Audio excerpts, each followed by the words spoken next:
14 scalini che collegano il pianerottolo alla porta di casa. A febbraio non erano neanche un numero ma un'abitudine e oggi invece pesano sulle gambe come macigni. Esercizi di riabilitazione mirati, l'ultima delle tappe che alcuni tra i pazienti ormai guariti da mesi dall'infezione Covid devono affrontare nel reparto di Vittorio Veneto, riaperto a maggio con l'emergenza alle spalle, affinché tutto torni alla normalità. Questa patologia è una patologia che nasce come una polmonite ma colpisce vari organi, il cardiocircolatorio, causa embolie endovascolari, danneggia il fegato, il rene e soprattutto nel nostro caso l'apparato muscolare e causa anche danni al sistema nervoso periferico e centrale, per cui spesso c'è un deficit di forza dovuto in parte a una patologia del muscolo, in parte a un sistema nervoso che non comanda più l'apparato muscoloscheletrico. Dalla terapia intensiva alla rianimazione, all'ospedale di comunità, un lungo e doloroso percorso accompagnati da medici, infermieri, logopedisti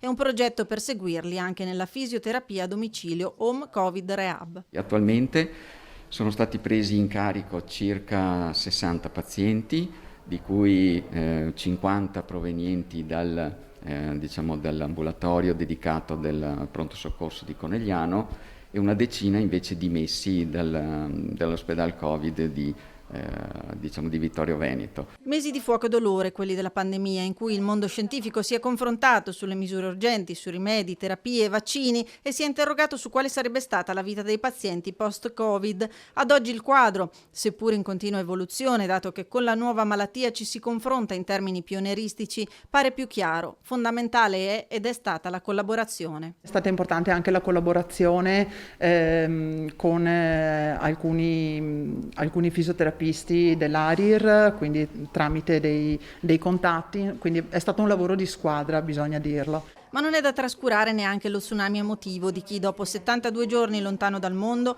ha esaurito lo strascico doloroso del distanziamento necessario con un abbraccio ai propri cari e ad 81 anni scalpita solo per la voglia di tornare a correre. Qual è il ricordo più bello e anche quello più brutto che lei ha vissuto in questi mesi? Quello più brutto di stare 72 giorni senza comunicare con un familiare o vederlo, causa Covid. Il più bello quando ho visto mia moglie dopo 18 di giugno che hanno aperto le porte. Si immagini nei miei panni.